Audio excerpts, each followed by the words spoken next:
Hello, welcome to Madrona's Pulse Teachings. Welcome to Cancer season, because when you're watching this, we are officially in Cancer season. And I am going to talk about the Cancer archetype, which is both really helpful for moving into Cancer season and working with the themes that archetypally the sun is supporting us to embody, and also just adding to your own astro knowledge, because as we work with kind of the archetype of Cancer, wherever you have Cancer in your chart, these are the themes that whatever placements you have there, whatever house you have Cancer in, you're journeying with for your whole life. Okay, if this is your first time on my channel, welcome. I am Iris J, and I talk about astrology for healing woven in with spirituality, nice healthy dash of cultural theory, because I also moonlight as a cultural theorist and feminist trauma theorist. And please subscribe, and let's get into some juicy Cancer. So Cancer is aligned with the archetypes also of the fourth house and the moon. They're not all the same when we talk about this kind of alignment in the triad of the archetypes, but they are absolutely related and sometimes intimately related. And Cancer is water energy. It's the first water sign of the zodiac. It's cardinal energy. Usually we describe that as kind of initiating energy. And Cancer is all about feeling. Cancer is all about emotions, right? And so with the transiting sun, we move from Gemini season, which is air energy and is all about ideas and communication, into water, into the flow, into feeling and emotion. Gemini energy, usually wants to be quite productive. Cancer energy, even the word productivity, as that is so thickly conditioned into all of us in Western culture, is potentially harmful to Cancer energy, especially because of what we usually think of productivity. Now, if we change our definition of productivity and we bring it into it is productive to spend the day flowing through my emotions, witnessing the shifts of my mood, making art with all of those shifts, bringing maybe a few chosen loved ones into those shifts, sharing with them, seeing what they're feeling, something that I'm not trying to market the shit out of, something that I'm not trying to put me into those ridiculous Instagram posts telling me that I'm going to be the next person to make $1 million. We're literally just feeling it in embodied presence. Welcome to productive Cancer energy. Okay, and so Cancer energy is always very important for the collective, because that's what marks our June solstice, is when the sun enters Cancer, enters this flowing, emotional, watery energy. Words that are associated with the Cancer archetype: nourishment, nurture, love, especially nurturing love. Cancer, also safety. Cancer is associated with the home. Now, what we mean by the home is actually not simple. It's also associated with family, and what we mean by family is not simple. Those are reasons why it's aligned with the fourth house and also the moon. And it is, in terms of looking at how Cancer is aligned with the moon, it is those watery internal realms. It's the watery realms that don't fit into nice, neatly explicit cognitive categories, whether those categories are good and bad, even if they're categories of like mother, father, family systems types, which is usually kind of used with Cancer energy. Cancer energy is not meant to fit into those categories. It's meant to flow. It's meant to shift. It's meant to, rise and come out. And that's what's happening in the internal world. It's also associated with the way that our childhoods are part of those inner worlds, and they ebb and flow. And as we mature through different stages of adulthood, those certain watery memories rise up and we see them from totally different perspectives. It's also associated with the womb. And actually working intentionally with womb energy and metaphors and meditative practices can be very healing for Cancer energy. And it's wonderful, beautiful energy. Cancer gets a pretty harsh rep in, like pop astrology memes and such, which are fun and whatnot. But the reason I'm not really crazy about them is because they're usually projecting a heck of a lot of unfortunate, conditioned ideas of productivity and identity onto the archetypes. And the archetypes blow those boxes up. The archetypes, this is why it sometimes is problematic to try and align psychology and astrology, because psychology is created by categories of identity and wellness, and astrology blows up categories. It's not meant to be fit into a human mind construct because they're alive and they're bigger than us, and we access them through our body and our psyche and relational ways of being, but we don't create them. And that is sometimes problematic in some of the ways that astrology is interpreted, because we do not create the archetypes. We co-create with them. And Cancer is supposed to move through emotions. It's supposed to not always be able to explain itself in ordinary language. Close your eyes for a minute and just imagine being in the womb, being in, whether it's the womb in the memory of being in your mother's womb, or whether it's the moon of the Divine Mother, or whether it's the womb of just being in your own self. And it's entirely just the sounds of fluid. It's the sounds of, right now when I close my eyes, I'm so aware of the birds chirping out there, but I'm in darkness hearing them, and it's visceral. All water archetypes are visceral, and Cancer lives in those visceral places. And it feels into them, and it also wants to feel into nurture and love.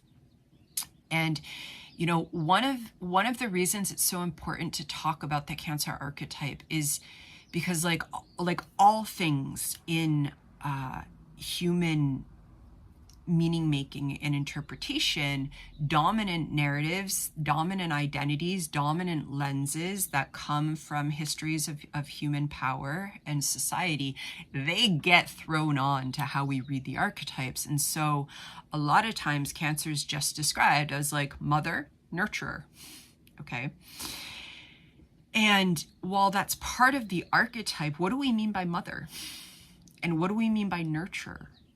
And are we looking at the idea of mother as someone whose very meaning and purpose in this world is only to nurture, that is separated from her identity as a human being, or their identity as a human being, that moves through all the spectrums as emotions? That when we project only this idea of mother as nurturer, who is always loving others, who is always caring for others, who is putting others before her or them, Cancer gets in trouble. Cancer gets in trouble with that, because Cancer needs to learn how to feel in its own self, how to nurture its own self. Picture the crab. That crab wears its protective shell. And if Cancer is just thrown into this place of being the nurturer for others, it often skips what can be a decades-long process of self-inquiry, which is learning how to nurture and heal oneself, so that when one is in relationship with others, regardless of whether it's one's biological children, friends, adults, that nurturing energy can also go out into others.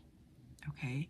Also, that crab will regenerate a claw. It will take off its own claw to save itself. It is such a strong little creature. And so often we talk about Cancer as these kind of weepy, vulnerable beings without recognizing the way that any human who is willing to go into those vulnerable places and feel what we're actually feeling in societies that for hundreds and hundreds of years have conditioned us not to do that, especially conditioned men not to do that. Any being who's willing to do that has such strength. Cancer is incredibly strong. It just manifests strength in a different way than an earth sign, in a different way than a Scorpio water sign. And there's claiming the strength of vulnerability. That said, for Cancer to do that in a way that is really nourishing itself, sometimes Cancer needs a lot of time alone. And yet Cancer, because of how Cancer manifests often, whether it's a sun or a moon or a strong stellium in a chart, we can get conditioned when we kind of manifest that nurturing energy to take care of others, to skip the process of learning to nurture ourselves.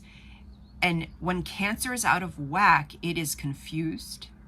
It is very difficult to know what it's feeling for itself, let alone communicating that to others. It is confused about purpose. It is confused about what it means to be in its own body, what it means to have relationship. And that confusion, it can manifest as depression, it can manifest as cloudiness, dissociation, it can manifest as a heaviness in the body, like all that, like imagine all that water retention in the body.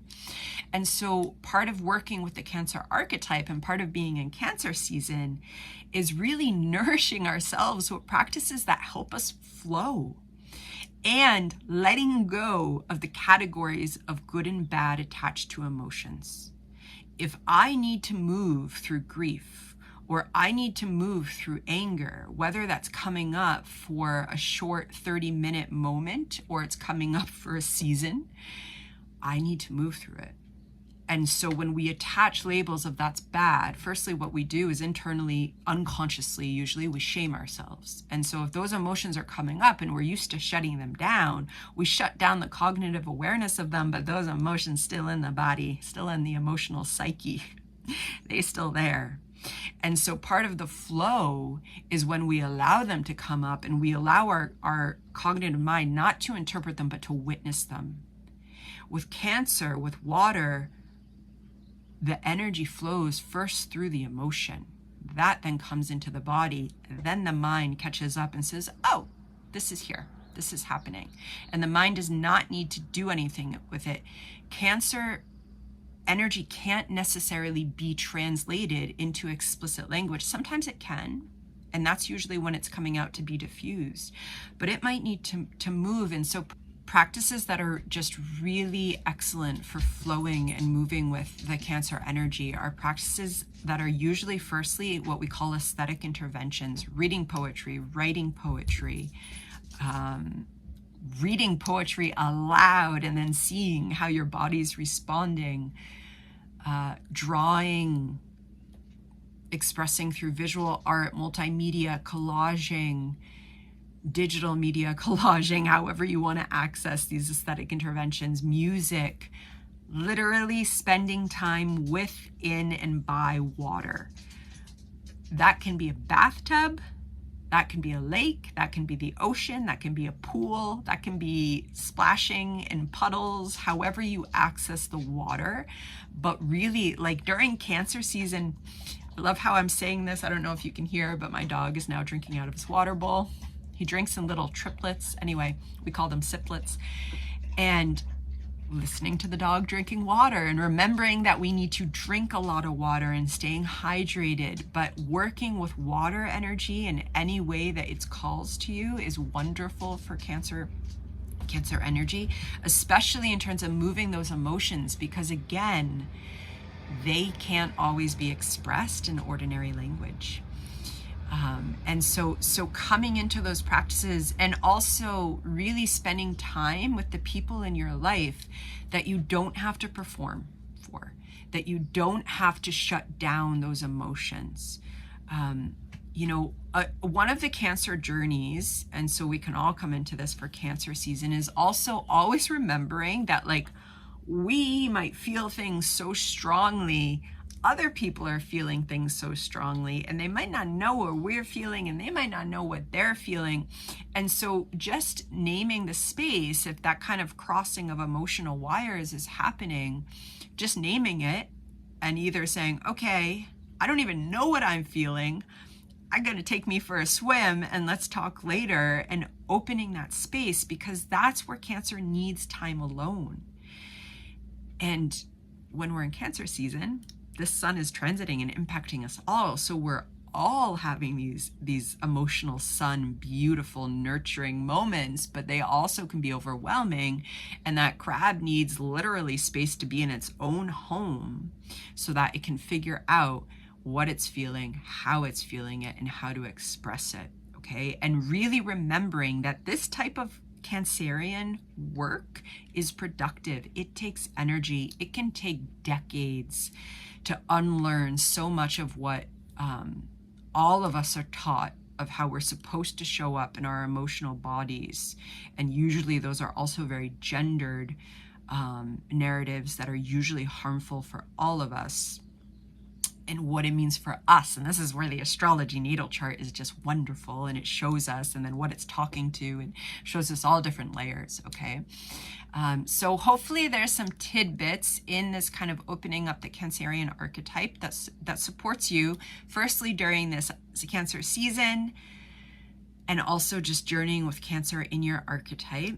If you are super intrigued by this, there is literally only one spot left, but I am having a exploring the fourth house retreat in July. I'll link it below, especially if you have a loaded fourth house, a fourth house stellium, confusion about an empty fourth house. If the fourth house stands out to you in your chart, and you want to, like, all of these themes come up in the fourth house because it's aligned with Cancer.